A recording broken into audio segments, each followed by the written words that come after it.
नमस्कार, आम्ही बहिणी या चॅनलमध्ये तुमच्या सर्वांचे मनापासून स्वागत. मी आहे अनिता.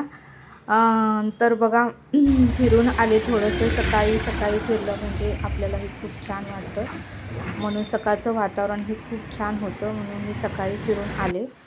नंतर घरी आले. घरी आईचं स्वयंपाकाचं तयारी चालू होती, ती कणिक मळत आहे.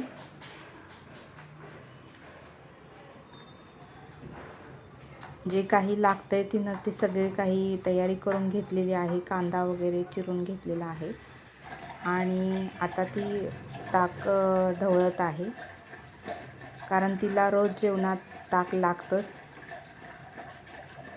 ताकामुळे आपली तब्येत ही छान राहते, त्याच्यामुळे ती ताक रोज पिते. नंतर बघा सगळं घरातलं आवरलं, देवपूजा वगैरे करून घेतली,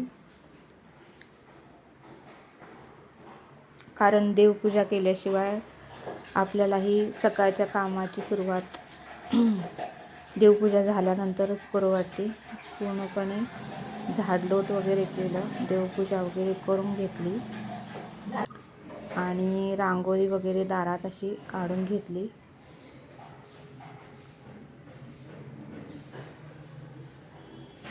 बघा नंतर झाडाला फुलं आहेत का बघायला गेलते, पण आता थंडीमुळं थोडासा बहार कमी आलेला आहे, त्यामुळे झाडाला जास्त फुलं नाहीत.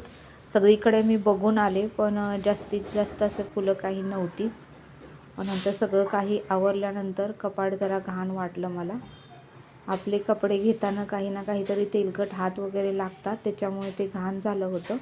कपाट मी पूर्णपणे स्वच्छ असं करून घेतलं, जेणेकरून आपल्यालाही चांगलं वाटते, बरं वाटते.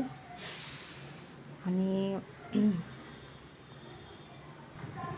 बघा झाडांना पूर्णपणे पाणी घालून घेतलं, कारण झाडं पण पूर्णपणे सुकलेली होती.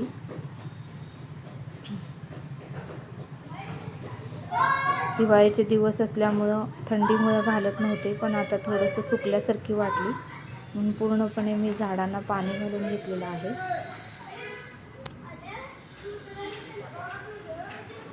कारण झाडं आहेत म्हणून तर आपल्याला ऑक्सिजन मिळतं, त्यांच्याकडे बघितलं की आपल्याला प्रसन्न वाटतं, आपले सर्व काही निगेटिव्ह विचार जातात. त्यामुळे झाडांची जास्तीत जास्त आपण काळजी घेतली पाहिजे. बघा नंतर मी घरात आले.